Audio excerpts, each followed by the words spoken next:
Adulthood বা কৈশোরের সীমানা পেরিয়ে এসএসসি পরীক্ষার্থীরা এখন এক নতুন জীবনের সন্ধিক্ষণে। কেবল পুঁথিগত বিদ্যায় কি পরিপূর্ণ মানুষ হওয়া যায়?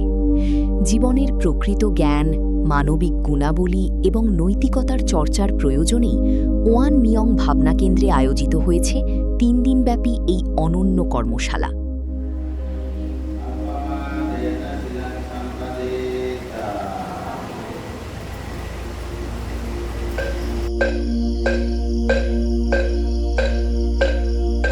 দিন শুরু হয় ভোরের স্নিগ্ধতায়। ভোর ৪:৩০। প্রকৃতি যখন নীরব, শিক্ষার্থীরা তখন নিজেদের মনকে স্থির করছে মেডিটেশনের মাধ্যমে। শারীরিক ও মানসিক শৃঙ্খলাই হল সফল জীবনের প্রথম সোপান।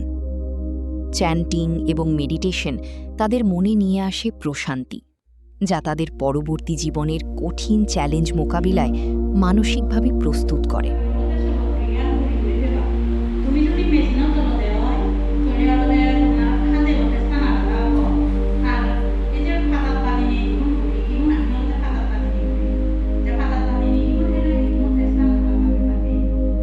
কেবল ধর্মীয় শিক্ষা নয়, জীবনের বাস্তব সমস্যার সমাধান নিয়ে চলে মুক্ত আলোচনা।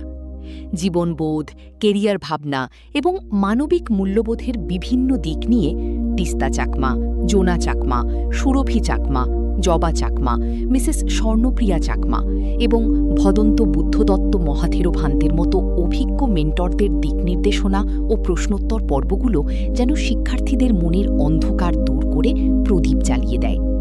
ভদন্ত শ্রদ্ধালঙ্কার মহাথেরো ও ভদন্ত পাঞ্ঞাদীপা মহাথেরোর উপস্থিতি শিক্ষার্থীদের জন্য এক বড় অনুপ্রেরণা। একদম যেমন আমার বইয়ে যদি থানে থানিয়ে যদি নসারে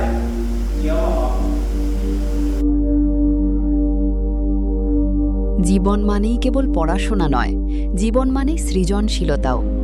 বিকেলে পিঠা তৈরি ও হস্তশিল্প কার্যক্রমের মাধ্যমে শিক্ষার্থীরা তাদের সুপ্ত প্রতিভার পরিচয় দেয়।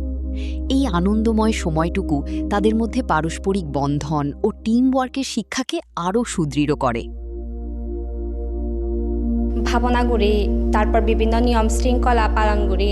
ইদু শেখা হয় যে আমার একজন স্টুডেন্টর মানে কি আচরণ করা পরের অনেক কিছু শিখির ইংরি ভাত এবং ভাত আনার যে নিয়ম শৃঙ্খলা ভাত এবার আগে যেমন আমি অলদে হন বন্দনানো করি, অলদে ভাত এবার আগে অলদে আমি বন্দনাও করি। আগে অলদে আমি সিয়ানি হর্ণফেদং প্রত্যেক বছর অলদে ইয়ান বুদ্ধদত্ত ভান্তের উদ্যোগে অলদে ইয়ান হয়। এবারও 2026 এসএসসি পরীক্ষার্থীও নি ইদু ইচ্ছুন।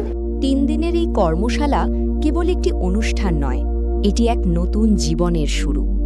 নৈতিকতা, ধৈর্য এবং মূল্যবোধের যে শিক্ষা তারা এখান থেকে নিয়ে যাচ্ছে, তা তাদের ভবিষ্যৎ পথচলায় আলোকবর্তিকা হয়ে থাকবে। এসএসসি 2026 পরীক্ষার্থীদের আগামী জীবন হোক আরও উজ্জ্বল, আরও মানবিক।